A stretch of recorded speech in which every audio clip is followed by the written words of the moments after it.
오늘 우리가 함께 나눌 말씀은 민수기 10장 1절부터 10절까지의 말씀입니다. 민수기 10장 1절부터 10절까지의 말씀 한 절씩 교독하도록 하겠습니다. 여호와께서 모세에게 말씀하여 이르시되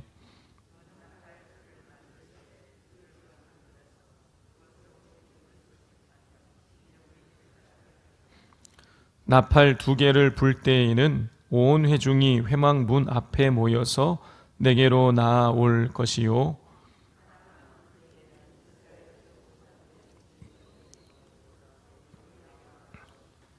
너희가 그것을 크게 불 때에는 동쪽 진영들이 행진할 것이며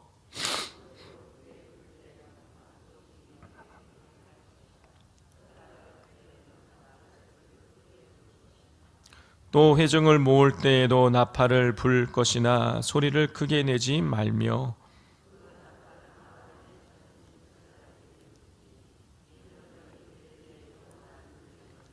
또 너희 땅에서 너희가 자기를 압박하는 대적을 치러 나갈 때에는 나팔을 크게 불지니 그리하면 너희 하나님 여호와가 너희를 기억하고 너희를 너희의 대적에게서 구원하시리라.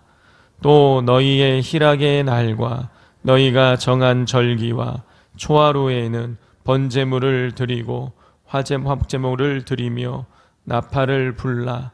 그로 말미암아 너희의 하나님이 너희를 기억하시리라. 나는 너희의 하나님 여호와니라. 아멘. 민수기는 성막을 만들고 난 이후에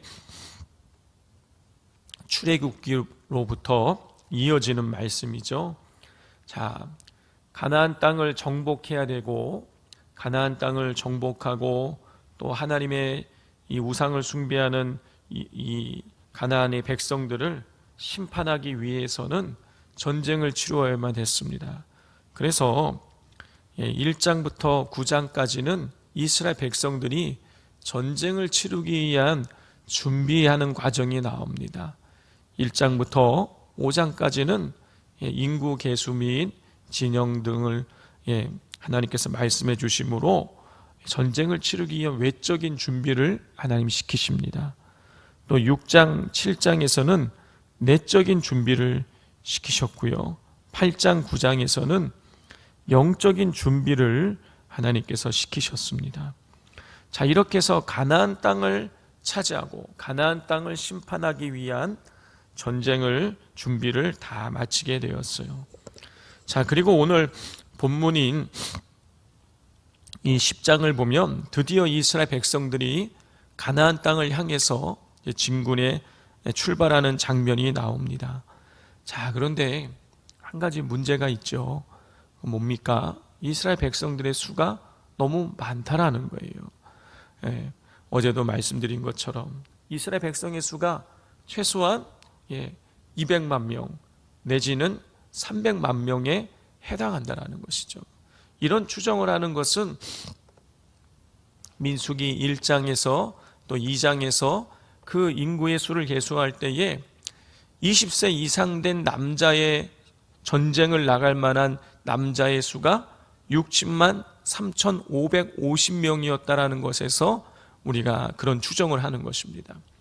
20세 이상으로 전쟁에 나갈 만한 남자의 수가 60만 3,550명이면 여자들, 그리고 1세부터 19세 사이의 남자, 그리고 20세 이상이지만 전쟁에 나갈 수 없는 연로한 노인들, 남자 노인들, 이런 사람들을 합쳐보면 최소한 200만 명, 또 많게는 300만 명이라고 이렇게 추정이 가능한 것이죠. 자, 200만 명, 300만 명의 사람들이 여러분 한꺼번에 이 동서남북 진영을 짜서 차례대로 엉키지 않고 우리가 움직여 나간다는 것은요, 정말 이건 대단한 일인 것입니다. 굉장히 어려운 일이에요. 요즘 뭐 마이크, 스피커 이런 거 있어도 아이들 뭐 50명, 100명, 200명도 통솔하기 어려운데 그 당시에 여러분 200만 명, 300만 명이면 이 퍼져 있는 이 길이가요 수 킬로미터는 됐을 거예요. 그거를 일사불란하게 질서대로 움직여 나간다는 것은 굉장히 어려운 일이죠.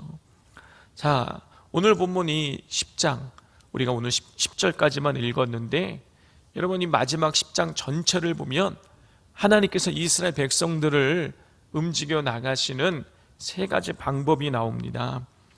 그 중에서 오늘은 첫 번째 방법이 나오는데요. 우리 1절과 2절을 같이 읽겠습니다. 시작. 여호와께서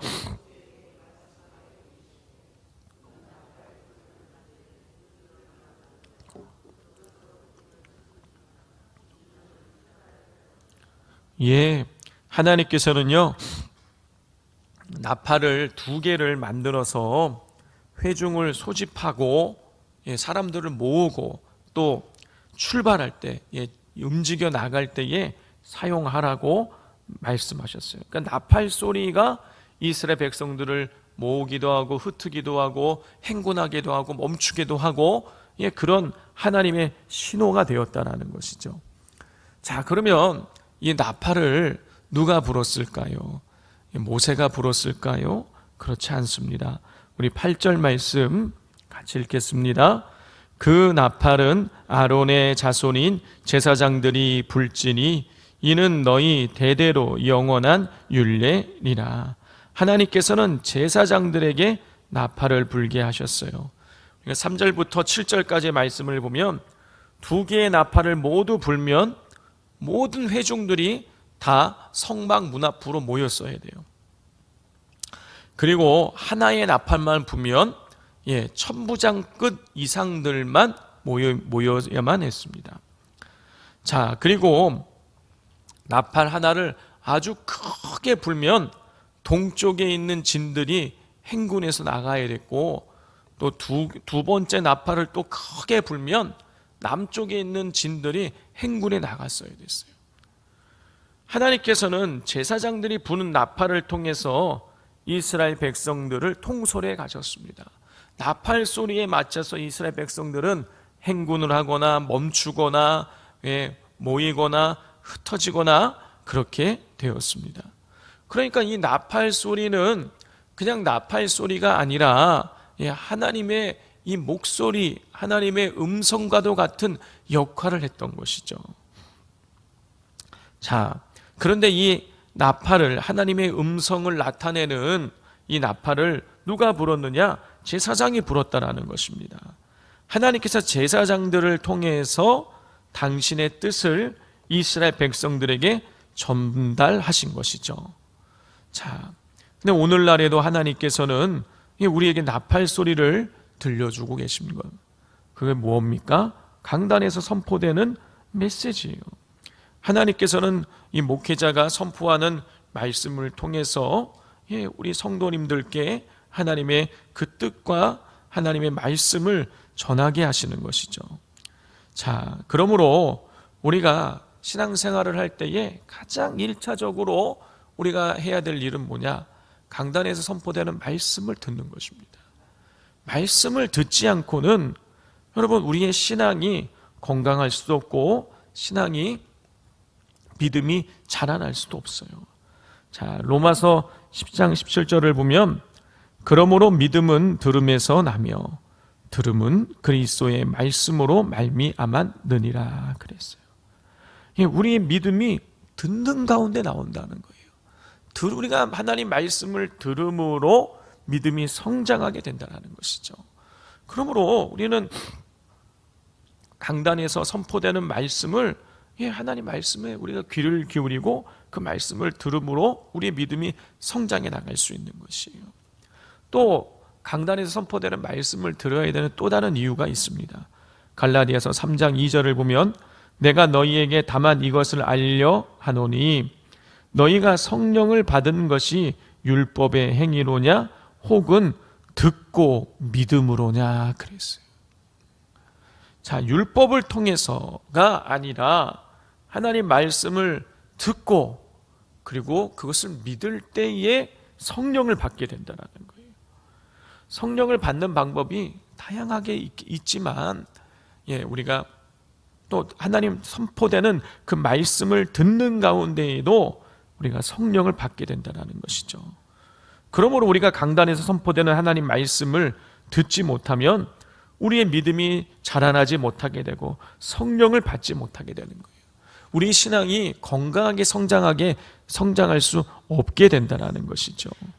말씀이 들리지 않으면 우리 영혼이 서서히 식어가고 시들시들해지고 죽어가게 된다는 것이죠. 그러므로 하나님의 선포되는 말씀에 귀를 기울이셔서 올 한 해 동안 하나님의 인도하심을 받고 그래서 풍성한 삶을 살아가게 되시기를 주님의 이름으로 축복을 드립니다. 기도하겠습니다. 이 시간 기도하실 때 하나님, 올 한 해 동안 우리가 하나님 선포되는 그 강단에서 선포되는 말씀에 귀를 기울이게 하시고 또 그 말씀을 통하여서 우리의 믿음이 성장하게 하시고 말씀을 들음으로 말미암아 우리가 성령의 충만함을 받게 해달라고 기도해 주십시오.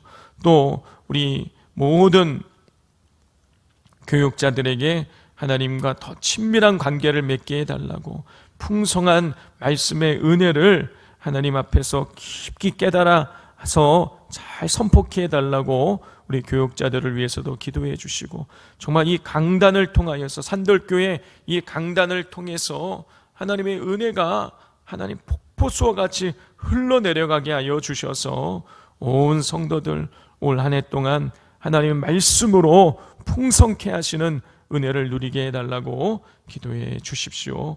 또 비전센터가 하나님의 은혜 속에서 건강하게 아름답게 튼튼하게 세워지게 해달라고 기도해 주시고 또 올 우리 수요 예배와 주일 예배 가운데도 성령의 기름을 부어 달라고 기도해 주십시오. 이 시간 우리 주여 삼창하고 기도하겠습니다. 주여 주여 주여